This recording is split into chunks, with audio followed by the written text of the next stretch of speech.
Let's get started. Thank you once again for joining the session today. My name is Samuel from the admissions office, and I'm going to do a step-by-step guide to HKBU admission. Let's see. Right. So I understand that if you are here, you already have heard of Hong Kong Baptist University, that you are interested in us, hopefully, that you are planning to submit your application. But I still want to just give you a very quick glance because there are still some, usually some question mark before the student apply. So to start with, we are welcoming and supportive community. We were founded by the Baptist Convention in 1956. That is why the name. And we are Asian. We want to honor our founder, but it could be confusing at the same time. It's not religious. You don't have to be religious to join. There is no religious requirement or curriculum whatsoever. It's a public university opening to everybody. English is the medium of instruction. So you will find that we have over 40 different majors across business science, art, social sciences, communication, and creative arts.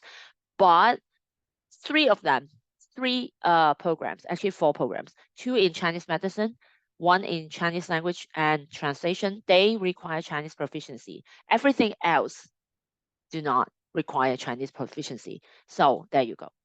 Now, there, if you join us, you will have opportunity for student exchange or research as early as in your year one. If you are like high achieving, very ambitious, talk to your professor, get an opportunity, you can start as early as in year one.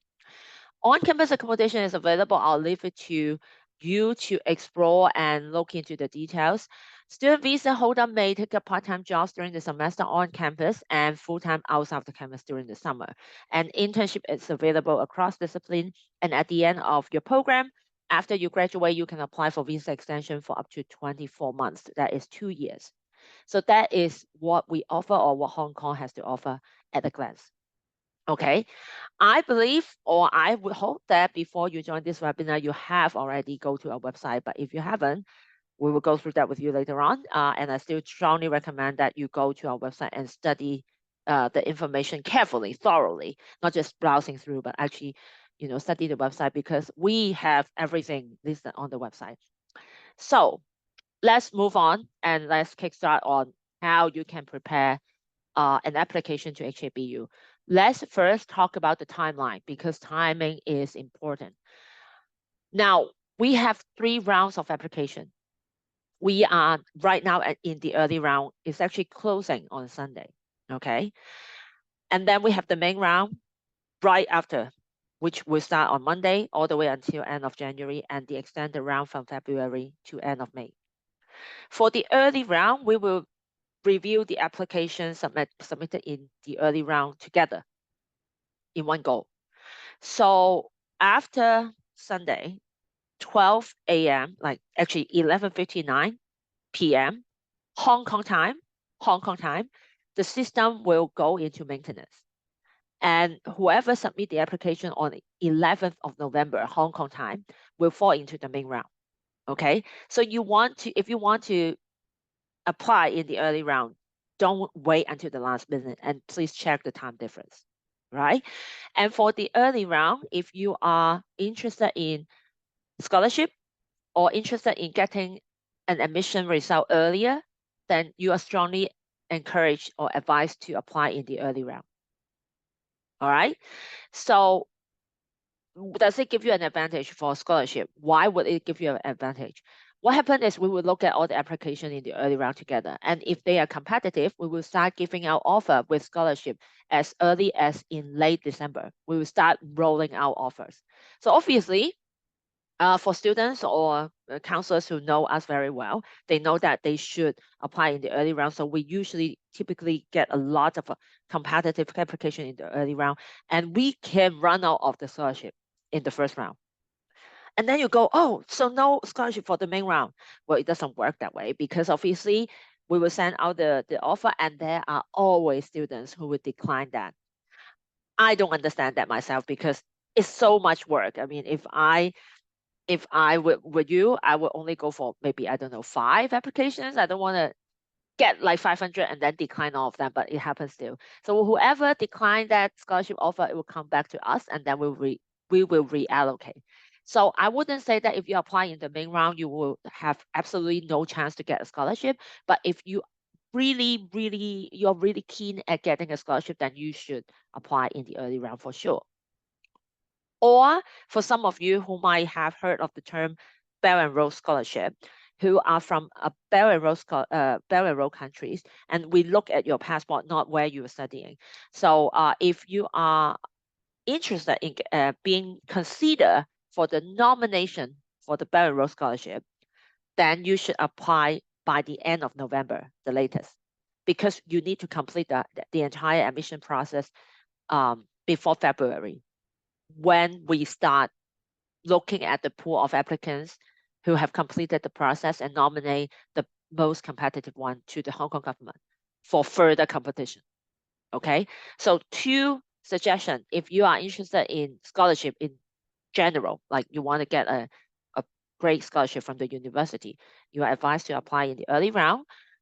Or if you are keen on being considered for the Bell and Road Scholarship, then submit your application by the end of November, the latest. Okay, that will give you a safer buffer to be considered for that. Okay, but still, you are welcome to apply in the main round. And I understand that many of you might be applying to US, UK, and you might be waiting for the result, and you might not be able to make up your mind until February or even later after May 1st.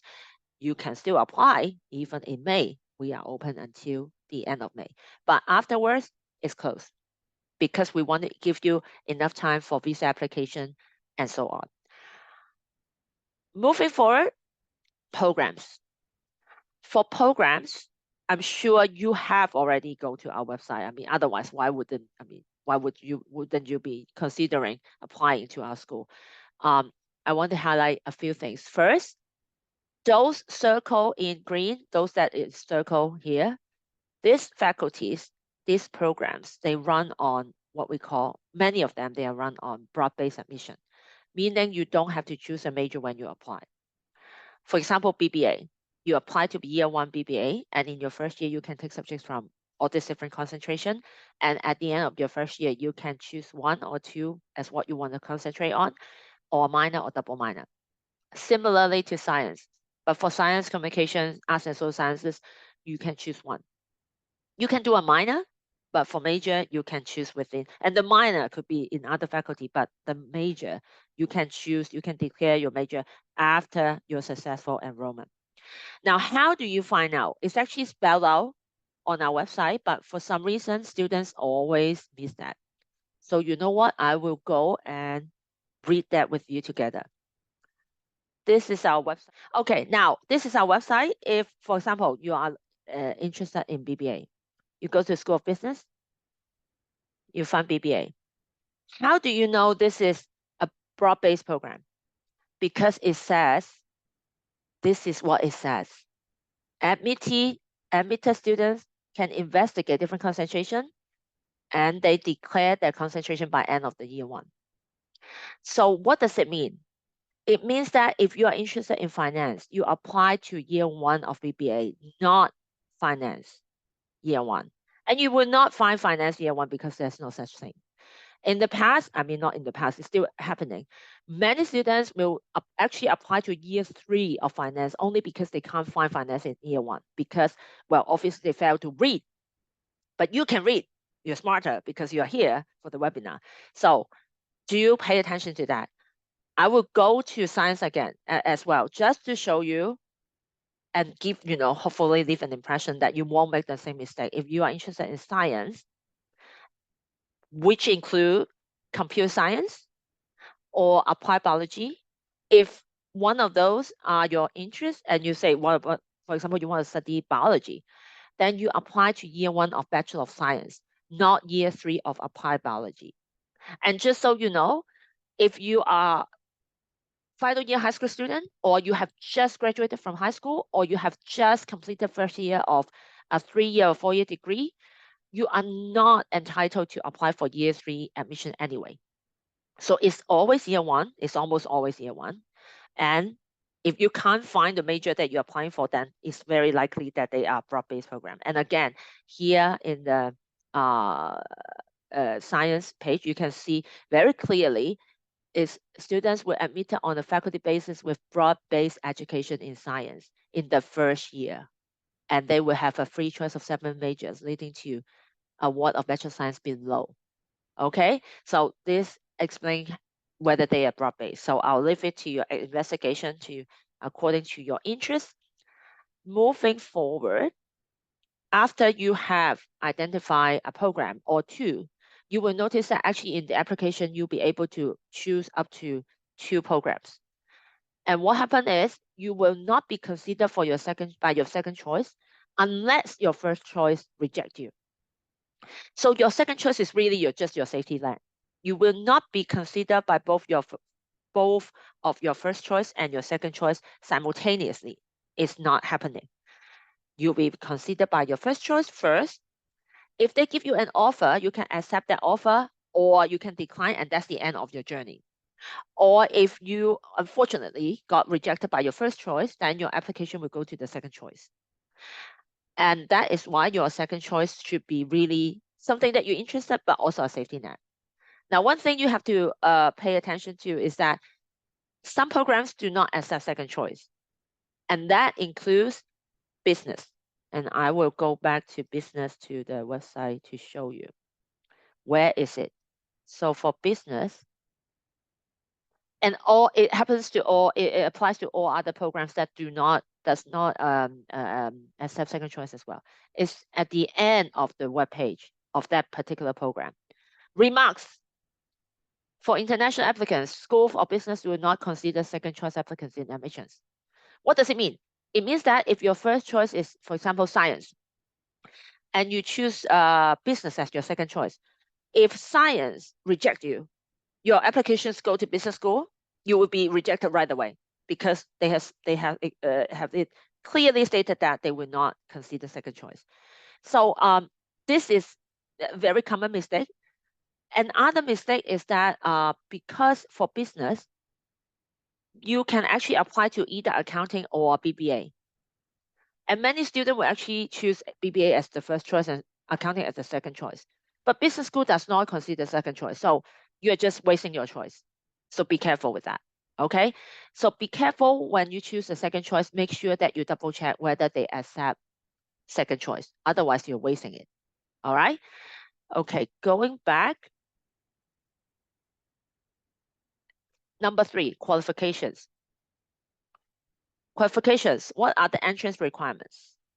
What are the English requirements? Is there subject requirements? And what are the scholarship requirements? Now, again, I will go back to the website. I will go to the website with you together. I actually just did that 2 weeks ago with a counselor. And they said they cannot find the requirements, which is, I was like, really? I was shocked because it means that something is wrong with the website. And then we were holding his phone and then scroll down, and turned out that he just didn't go down to the bottom.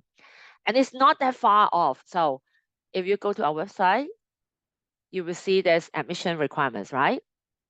And usually, you know what I do when I go to a new website, I'll just search requirements and then I'll go there. Anyway, so there is requirements. So a typical student, a below average student will come here and then they will read this and go, oh, so I need SAT. But I don't have plans to take SAT. And is it fact? Is it true that you must take SAT? No, because it's only one of the following to start with, and it's only one of the qualifications under the American pattern. We also accept students with qualification of Australian pattern, British pattern, Canadian, and so on. But other than that, we also accept a very long list of local curriculum, national curriculum, everything from Bangladesh to Tanzania, Tunisia, Uganda, UAE, etc. So before you say, oh, is it SAT? Is it a must? Read the website, study the website, okay? So these 2 are the entrance requirement, as you can see here, the entrance requirement, university entrance requirement. And then all applicants must fulfill the English language requirements, which is here. Okay, it's getting on my nerves. So English requirement. So I must take TOEFL. that's again below average. Because if you scroll now, you will see a very long list of English requirements or tests that we accept to fulfill the English requirement. Can you see? I'm still not finished. So if you are in doubt, go to the website and study the website, not just like, oh, no, that's not, no, not like this. Really go through the details, okay? So our individual programs have their requirements? Some of them. So I mentioned earlier, Chinese medicine or Chinese language or what's that? Translation, they require Chinese proficiency, then you will see it here. Or for music, they do have specific requirement for music student in ABRISM. Or in certain programs, not this one, for visual arts, for instance, they requires portfolio. Oh, in fact, my colleague has put together a very nice list so that we can look at it for the portfolio. So these are the programs that require portfolio. Now, how do you know whether they ask for portfolio? Oh, this should go to required document. I'll talk about that later. But there is no specific program requirement for general subject. Like if you want to study science, you don't have to take certain science subjects, or if you want to study business, you are not required to study business subjects. It's because we want to be as inclusive as possible. I mean, if you look at the list of qualifications we accept, you will notice that we really try to be as inclusive as possible. And if we have a lot of specific subject requirements, it would be very challenging to achieve that inclusiveness. So that is why. Going back to the slide here, let's see. So I was going to talk about the scholarship requirements. Now, for scholarship requirements, you will probably find something on our website, which is here. Let me go to the website. You see our website is very resourceful. So you'll probably find it here. Fees and scholarship. By the way, you can see fees and estimated expenses here as well. But you go to the scholarship, and then you will probably find something like this for local applicants, which you can take reference to. So it will be the same. If you are, for example, you are A-level student, GCE A-level students, the minimum, the baseline to be considered for full tuition would be 3 or above, or IB 37 or above, or SAT 143 or above. Actually, for non-local student, non-local non-mainland student, the amount is even higher. Is the full scholarship is 100% tuition plus living subsidy. So you probably already found a reference on this page. I see that some students have been emailing me and they already found it. And usually the smart one usually found that. But then we can't list out the baseline for all national curriculum. So we really do not have a baseline for every single qualification.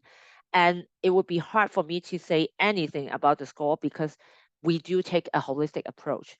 So other than just the score, we will look at your non-academic performance, your interview performance, and that would be critical in the evaluation process because we are a public university. We are really trying to find the right fit student.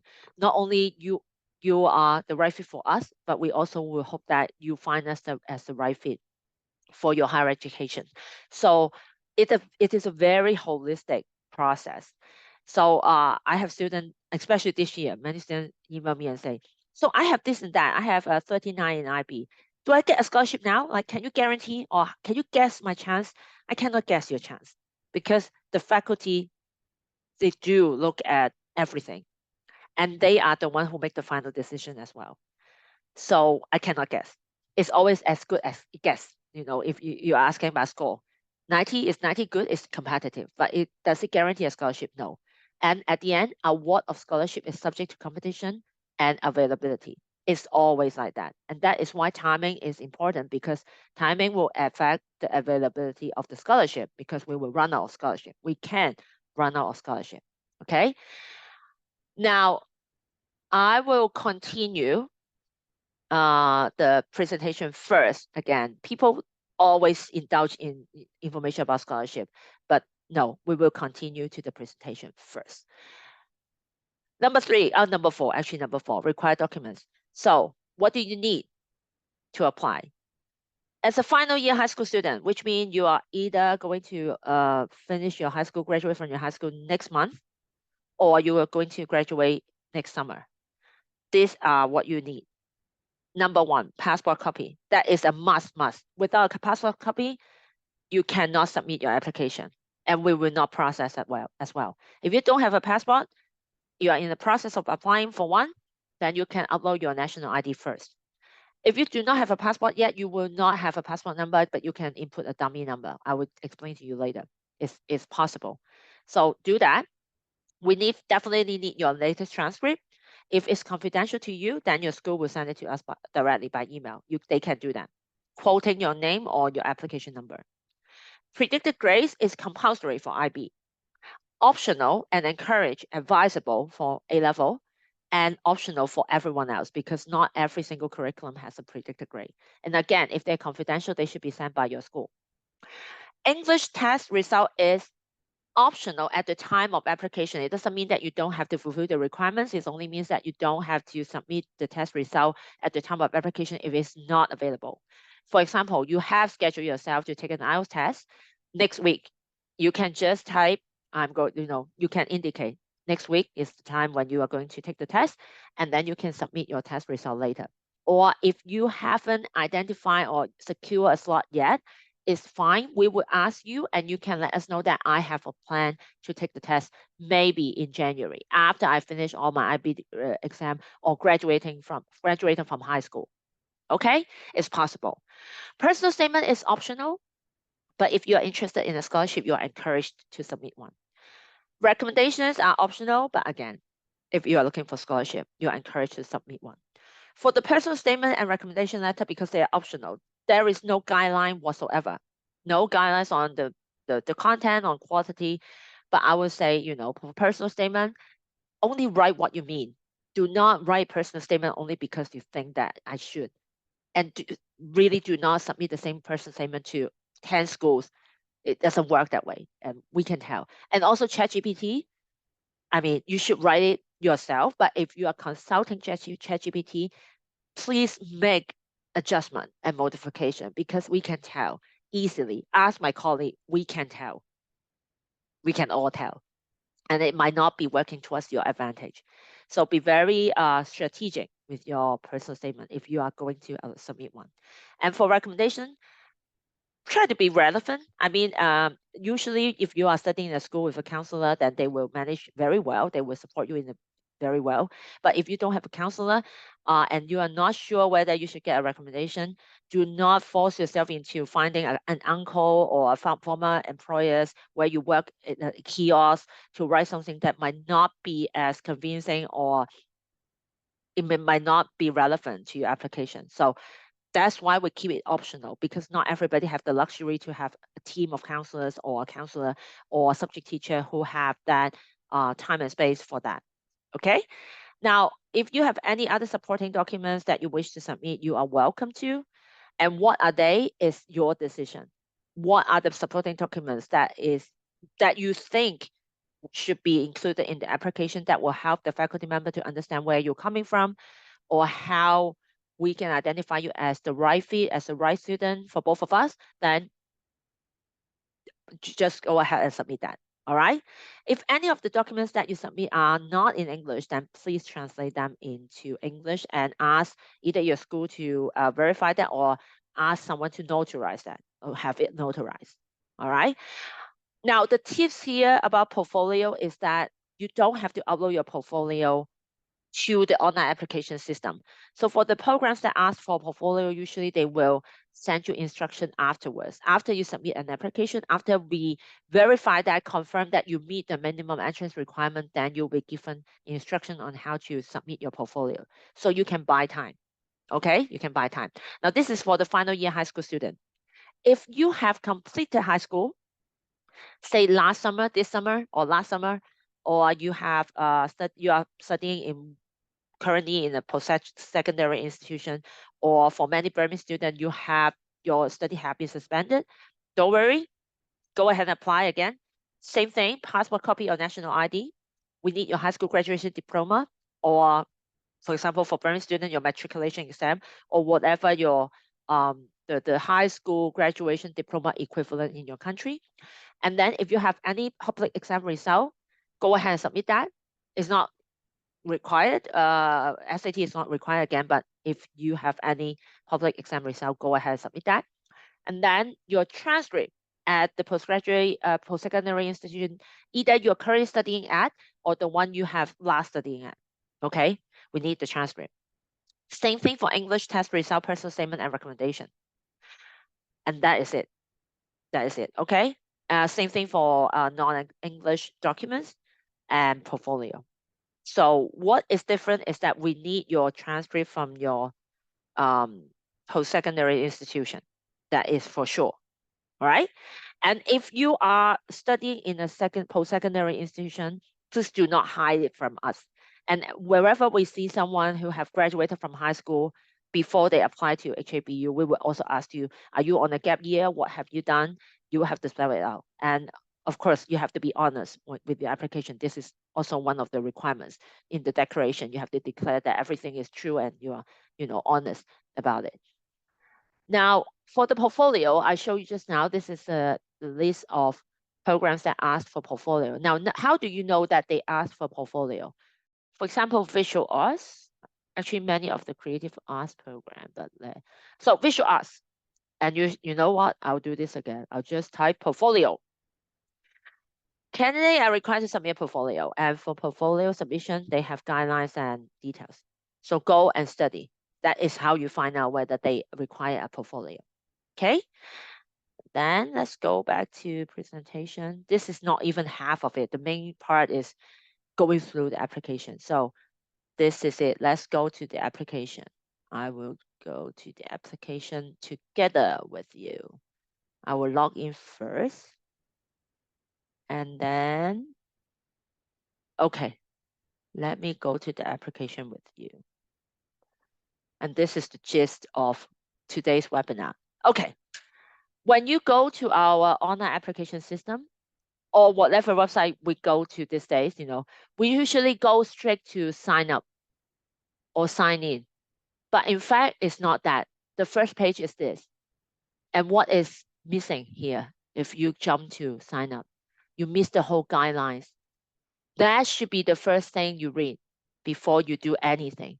And if you have started an application and you still haven't read this part, please go back and read this, because you can mess up if you don't.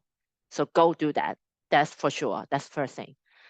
Secondly, that we have a demo that really spell out every single thing we want you to know in very detailedly, like in very, very small details. For example, how do you write study program?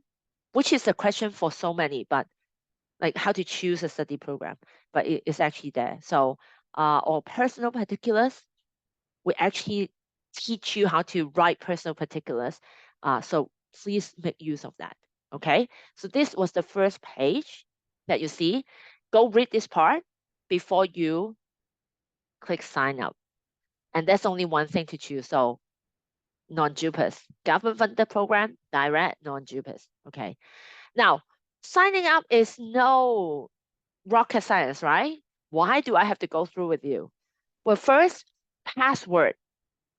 Please remember your password. I mean, it's still happening. Students are still emailing us and asking about your password. We don't have your password. If you don't forget, you don't remember your password, click forgot password and put it in a safe place. Save it or write it down. I think write it down is safer. Do not email yourself, this is my password. Otherwise, if you get hacked, you get everything lost. So save your password. Also, email. Now, email is a very tricky thing. Many students use their school emails, which is not wrong. But then some of them, especially those who follow the January to December calendar, once you graduate, some students cannot access their school email address. So what happened? I mean, So think about it. If that is the problem, don't use your school's email address. Okay. And secondly, use your own email address. I know it sounds hilarious, but it's not. Many students will, for the safety reason, use their siblings' email address, which they don't have access to, or their parents' email address, which is not encouraged. I mean, you are the person who are applying. You should be dealing with all those correspondence. And also, we will only email you by this email address. And in fact, we will only discuss your application with you, the applicant, but no one else, unless you give us the consent. Otherwise, we will not do that out of the privacy concern. So think clearly before you sign up and decide which email address you want to use. Now, if you have signed up, you will activate your account and you will go to, you'll be able to enter. We have come to the first part. First of all, you need to choose study year. And I have done that earlier. I have chosen year one, which is because I'm a final, well, my setting is a final year high school student. So year one, and you have to choose year first, otherwise you won't see the right program list. So choose year one, and then you'll be able to choose program. So I have chosen BBA, and then I can choose a second choice, say visual arts. Wait, does visual arts accept second choice? I am not sure, so I will go and check because I am not sure. So I will type second choice. They do not consider second choice, so that's how I find out. So no, I should not choose second choice as a visual arts as second choice. Okay, Bachelor of Arts, I will do Bachelor of Arts. I love arts. So I have it sorted out. Move on, click save, otherwise it won't be safe. Or just be safe, like just save. And then move on to personal particulars. Now, again, you may think like personal particulars, how difficult is that? First of all, please follow the same name you use on your passport. I know that in many countries, you might have a lot of different names and your teachers call you something, you have 5 different middle names and you do not include them in your passport, or you do, but not in the school. Follow your passport, okay? Your surname is your family name. Your given name is your first name, okay? So follow your passport, that's one thing. Secondly, Chinese name. Only if your Chinese name is shown on your passport, then you put it here. Do not Google translate your name here. We don't need that. Only if it's shown on your passport. Okay.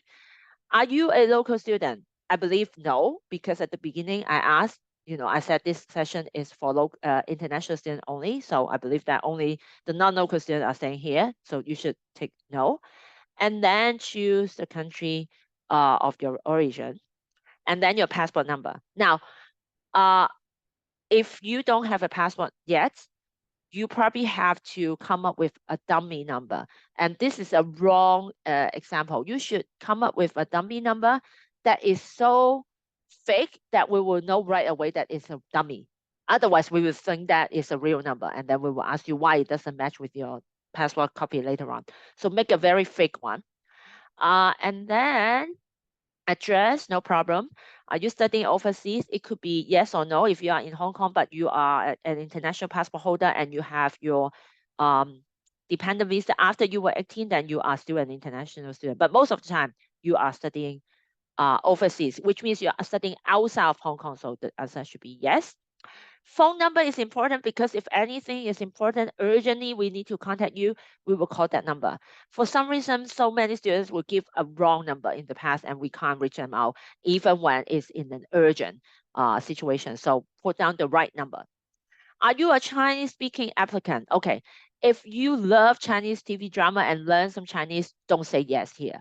Only if you study A-level Chinese or IB Chinese or HSK, or you use actually Chinese as your mother tongue in your family, then you choose yes.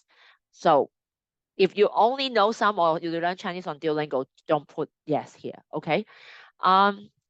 Disability, no problem. Apply for qualification outside of Hong Kong, yes. You are applying outside unless you are studying in Hong Kong again. Country of the qualification obtained. Now, if you are an A-level student studying in Nepal, for example, then country of the qualification obtained is Nepal, not UK, because it's where you obtain that qualification, not the origin of that qualification. Okay, so moving forward, move forward. Yeah, it's safe. So because I have indicated that I am from Nepal, which is one of the better enrolled countries, I am actually entitled or qualified to be considered for the SETIS program, which is the direct admission scheme for exceptional talent direct admission scheme. Now, if you have not heard of this, go to the website and study. But not everybody should apply for it, okay? And every program has their specific standards requirement. So here, if you are not interested in being considered as an exceptional talent applicant, then just choose no. That's it. That's it. Don't worry too much. Don't struggle too much, okay? And I will just skip this part. I will say no. Moving forward, highest qualification. Now, actually, for me, it's extremely direct, but for some reason, students still got confused. Now, if you are studying A level, it's here. If you are studying IB, it's here. If you plan to apply with SAT, it's here. If you are studying IB diploma, it doesn't make you a diploma program student. No, because IB is already there. Okay, and also, for some reason, many students would think that when they study A level, they're in post-secondary education, which is not true. GCE A level, I don't know, maybe there's one country in the world which I'm not aware of, would consider that as post-secondary. But in general, if you're from Pakistan, Bangladesh, or South Asia, Central Asia, UK, US, all those countries that we go to in Southeast Asia, is part of your secondary education. So you should always choose something under secondary school. Okay. Higher diploma program are actually under the category of sub-degree program. And I don't think any final year high school students are under sub-degree program category. Usually students who are currently studying at a university or have studied in a university before, say primary students, many of them, then you can choose, you are a final non-final year undergraduate students. Okay, that would be you. And if you cannot find the university that you are studying here, actually just type. Just type. You'll be given a chance to type. There'll be other, just choose other, and then you'll be given a chance to type in the next page. Okay. I will make it easy for myself is A level. So next. Yes, I want to save it. Thank you. They will always remind me. So years of schooling. Again, I thought that you have gone through the primary education, so you should know how many years you have done it. Or if you are not sure, ask your teacher. Or if you are not sure, Google and go to the MOE, the Ministry of Education of your country. Usually they will show that. But just to remind you again, if you are final year high school student, there should be nothing here in post-secondary education. And if you have input anything, and lately there's someone who asked me that and said it is an error, there's a technical problem here, that they chose something like this and that they can't erase it. I don't know why. But what you do is you simply do this, delete, and then go back, and then you'll be fine. So I will just input something here so that I can move forward to the next one. Yes, please save. So where did I do that? It was in Nepal, and then it was a secondary school. And I will type the name of secondary school. Now, this is also very interesting. Students sometimes do this and then move forward. Or they will do this. What does it mean? It's not complete. We are looking at applications from around the world, thousands of them. We don't know the abbreviation of your school. I'm sure your school is very reputable, but please provide the full name of your school. If you are from a school system, you should always spell out the full name, BCP, Beacon House Program, and the full name of the campus. I'm trying to figure. Do not provide abbreviation. That does no good to your application, trust me. So if you're not sure what is the full name of your school, for some reason, ask your teacher. Okay, don't make something up. Level attended or attending should be high school diploma or GCA level. I would say GCA level here. And I will just put down Xavier, St. Xavier here, because we are good friend of St. Xavier, got a lot of good students from that. Period of time, I don't want to be very specific. I'll just randomly put down something from 2 years ago, from to next year. Okay. And then qualification obtained. Now, it should be A level because that's what I said. But if there is nothing that I'm looking for, type.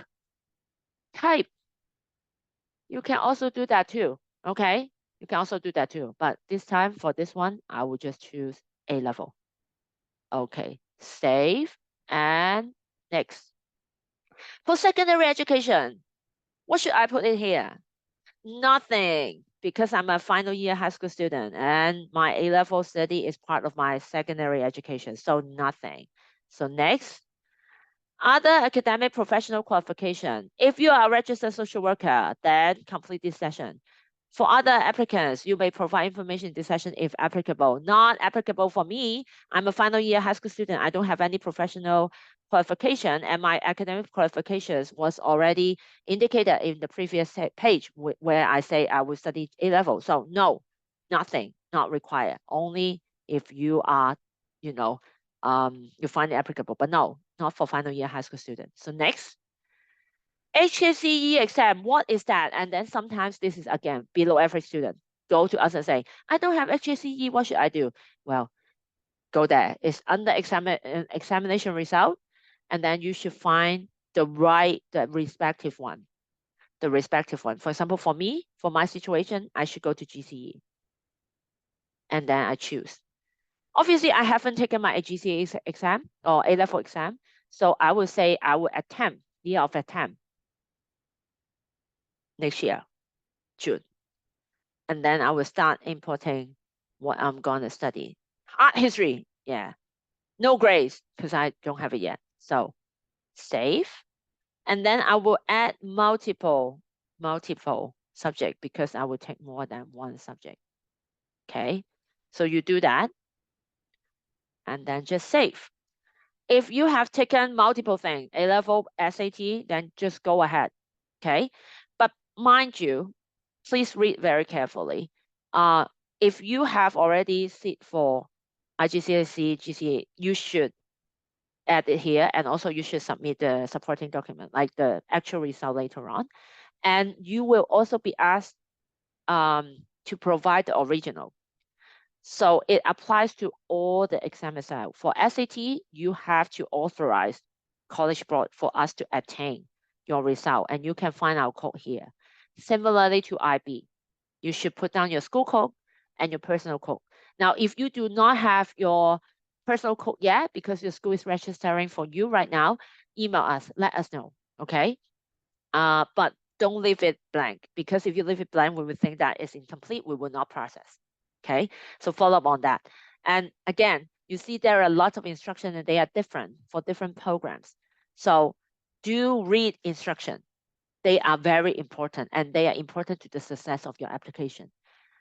Other than the exam result, we also have the English test result where you can input. And also, as I said earlier, if you haven't scheduled a test yet, then just say, I am going to. Just put down the year of attempt. Okay, so that's what you can do. Okay, moving forward, additional information, work experience. Okay, if you have taken part-time jobs that you think is relevant to your application, that will help the faculty to understand where you're coming from, you're welcome to put down the information. But if you have taken part-time jobs in the kiosk that is owned by your father or your uncle, no, you don't have to. I mean, only if it's relevant. Any relevant part-time work, or if you have full-time work experience, then if you have full-time work experience, do submit that. But if you have only relevant part-time work experience, then go for it. But typically, if you have not done anything, then it's fine. For final high school student, usually you don't have much time. I mean, you have put all your time in studying anyway. Personal statement, optional. You can either type it here, or if it's too much or you want to do it and it's a separate document, it's fine. You can upload that. Okay. Now, for some reason, there are students who would think that it's better to submit either here or there. It doesn't really matter as long as your personal statement is good. Okay. If there is not enough space, just use a separate document and upload it under supporting document. Okay. Referee information. Now, this part I want to give you more information on this, on the details. If your teacher said it's fine, I will give you the recommendation letter. You can scan it and upload that. Just do that, and you don't have to provide information here. If your teacher said, no, I prefer to send your recommendation directly to the university, then please put that information here. And then after, as it said here, after your application is submitted, the system will send them an email and invite them to upload their recommendation to your application. And you will not be able to see it for due to the confidentiality. So even if they have done so, you won't be able to see it. So you will have to follow up with them. Okay. But they will only receive that invitation after you submit the application, not once you submit not once you input that information. But again, I have to remind you, if you have already upload their recommendation as a separate documents under the supporting documents, do not fill in that information here. Otherwise, there will be always some outstanding information, and then your teacher will go like, what happened? I have already given what I have for you. What is going on? So do not double check both things, either this or that. Okay. What is next? Well, that's the last bit. Supporting documents. Now, again, what is the tips here? What should you do? Read the guidelines. That is most important. Read the guidelines. It seems long, but they are very, very useful. It reminds you of all the important information about uploading documents. But I will share one thing with you that is not listed here. I think it is here. It is here because I have changed it.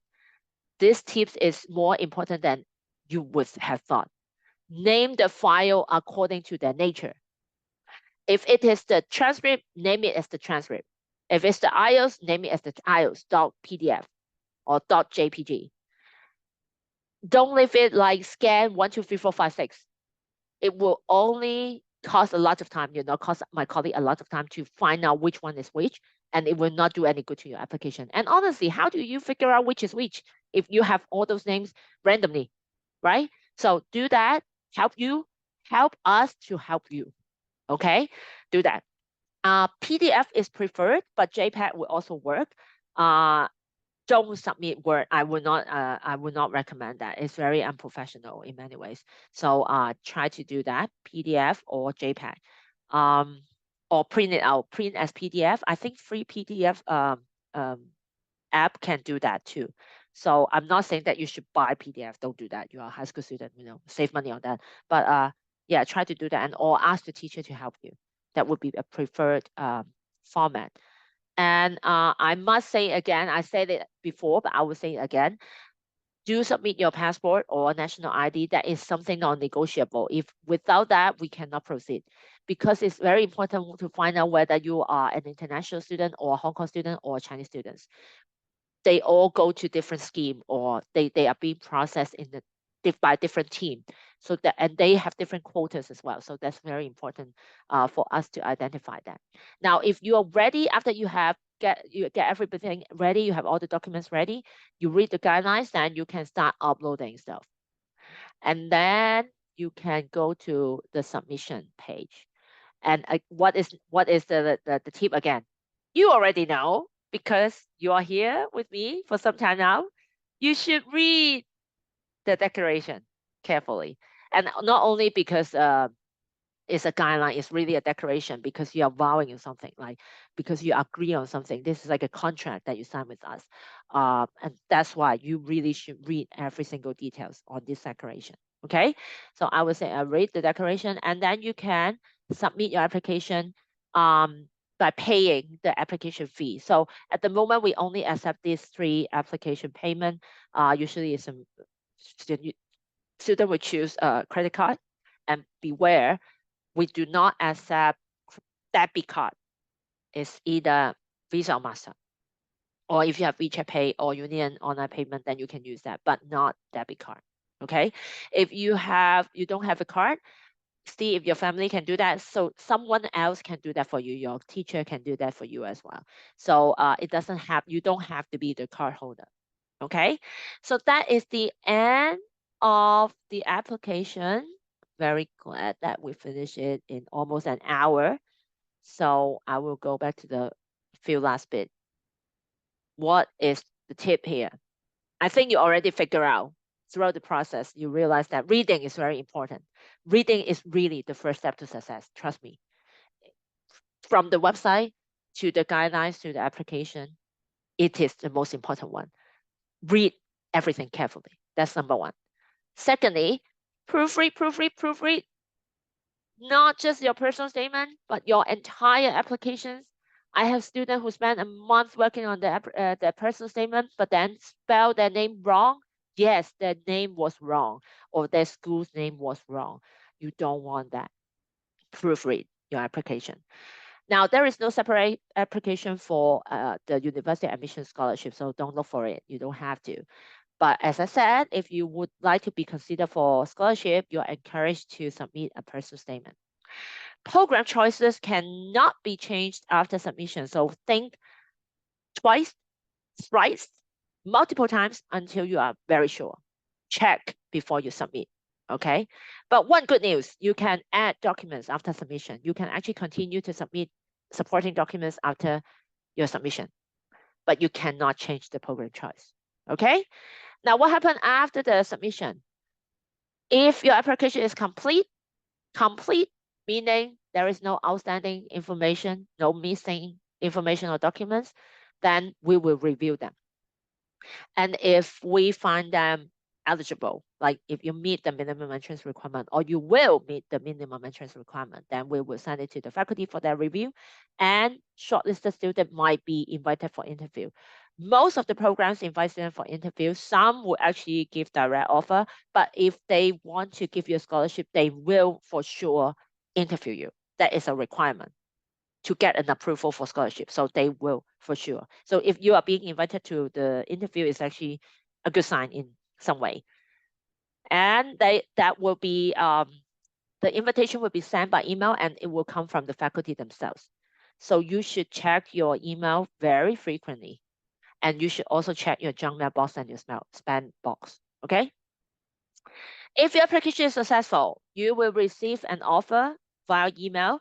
And at the beginning, I said, if you're applying in the early round, we will start sending out offer as early as in late December onwards. That is the plan. But it depends on how well the applications are. Hopefully, all the applications are complete so that we can move forward. We can proceed to processing them immediately. But that depends on you, in fact, depends on the applicant.